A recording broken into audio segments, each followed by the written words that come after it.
If you're struggling to connect with high-value prospects, this is going to change the way you think about outreach forever. Imagine your perfect clients coming to you on autopilot, already convinced that you're the authority in your space that they need. And imagine if you had a system that would automatically nurture leads for you, so that by the time they get on a call with you, they already know, like, and trust you and are ready to buy. Most recruiters are still relying on the old ways: cold calls, spammy LinkedIn messages, endless emails that go unread. And now with AI automating this for a lot of people, a lot of generic messages flooding inboxes, this approach is less effective than ever. But there is a new way, one that makes you stand out, builds authority, and gets decision makers excited to talk to you. And that is the prospecting podcast strategy. Hi, I'm Joe. And in this video, I'm going to go through how to apply this strategy so that you can start attracting your ideal clients in just 90 days.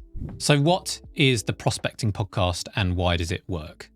The prospecting podcast is a strategy that allows you to get up to an hour of your ideal client's time by inviting them onto a podcast as a guest. So instead of chasing your prospects, you're going to be inviting them onto your podcast and interviewing them, building rapport and getting to know them, getting to know what their challenges and pain points are, as well as positioning yourself as an authority at the same time. So why does this work? So firstly, it's going to give you easier access to these people. For your ideal clients, key decision makers within big organizations, they don't wake up in the morning thinking, I'd love to jump on a 20-minute discovery call. But being invited on a podcast, this is a much easier yes for them. People ignore sales calls, but love talking about themselves and what they're doing. A podcast interview makes them feel important. It's going to be a great PR opportunity as well for themselves and their brand. And unlike a sales pitch or a discovery call, people are far more open to share on a podcast episode. A podcast interview lets you get much deeper. This is insight that you'd never get on a standard sales call. So by the time your interview is over, you already know their struggles and can naturally position yourself as a perfect partner. Authority by association. So just by having a podcast and by speaking to these people and sharing these insights and episodes on LinkedIn, you can make your organization look bigger and you can show that you're an authority in your space. Plus, when your guests inevitably share the episode, you're getting in front of their audience as well. So you're getting put in front of a brand new audience, often a highly targeted group of potential clients or candidates. Long-term relationship building. So after you've finished interviewing them, the conversation doesn't have to stop there. You can check in on them, keep them updated with the response from the listeners, tag them on LinkedIn, and keep the conversation going while providing them and your existing audience with value. And then when the time comes where a sales conversation does happen, it's much more natural to move into that. Attract an audience long term. So besides the benefit of getting these ideal clients on as guests, you're also building up an audience by putting this content out there. Podcast listening is growing year on year, and with this highly targeted content that you're putting out there, you're going to attract people who are craving this kind of long form content, which is going to help you to establish yourself as an authority with more people. So how do you actually do this? How do you start a prospecting podcast and use it to attract these key decision makers and make highly appealing episodes so that you can build your authority? Well, let's break it down into 4 steps. Firstly, it's positioning, making the episodes irresistible. It's not good enough to just ask some cookie cutter questions to any old guest, slap it up online, and then hope people will come knocking. To achieve these results that we've talked about, there needs to be some real strategy behind making this content high quality and targeting it towards your ideal listener. And knowing who your ideal listener is the first step. I know we're primarily talking about guest prospecting here, but for the podcast to grow and to attract the kind of people that you want to talk with and get them to say yes, you want to be creating highly focused content. So really understanding who your ideal listener is. Think about the guests you want to feature and who exactly their insight could benefit. So for example, if you recruit within the housing market and you want to get on calls with C-suite executives, then who are their insights going to benefit the most? It could be other leaders in the housing industry wanting to stay up to date and just learn what other players in the industry are up to. In which case you have the win-win situation of keeping your listeners happy so that they can attract more listeners and then become part of your audience, and also keeping your guests happy and more likely to want to spend half an hour to 60 minutes with you. The second step is reaching out. So getting the yes from the guests you want to get on your podcast. So start with the people in your network. So there's going to be people within your network, lead industry leaders, or just people with insight. And that's a great way to get the podcast off the ground.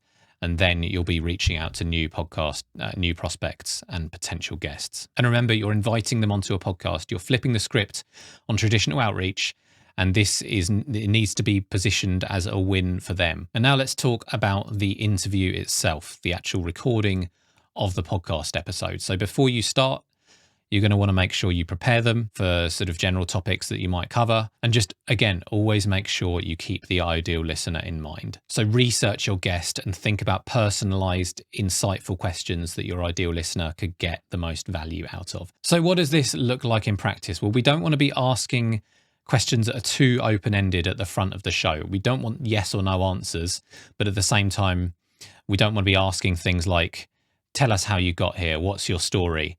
And something that could lead to a very long and rambly answer that's going to struggle to keep anyone engaged who doesn't already know them and lead them to switch off. So open interviews with something that's going to deliver the listener high value and fast. Guide them towards specific challenges and perspectives that they might have. So for example, let's say in your research, you've discovered that this company has recently instilled a new hybrid working policy, or they've added some kind of AI tool for their customers. You can ask about the challenges and the key takeaways from that. These are the kind of questions that your ideal listeners would love to hear the answer to.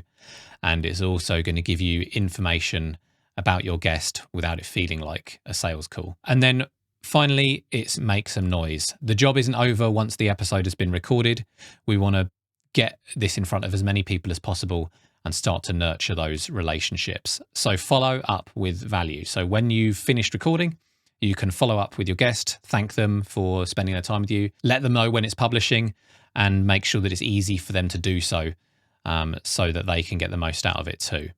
And you also want to be leveraging the content as much as possible. So after the episode has been edited, you can share it with the world, and you can take insights from the episode and create short form clips and show your existing audience that you're speaking with these people. And then after a few weeks, you can get back in touch with them, let them know how the episode went down, maybe share any positive comments that you've received from listeners.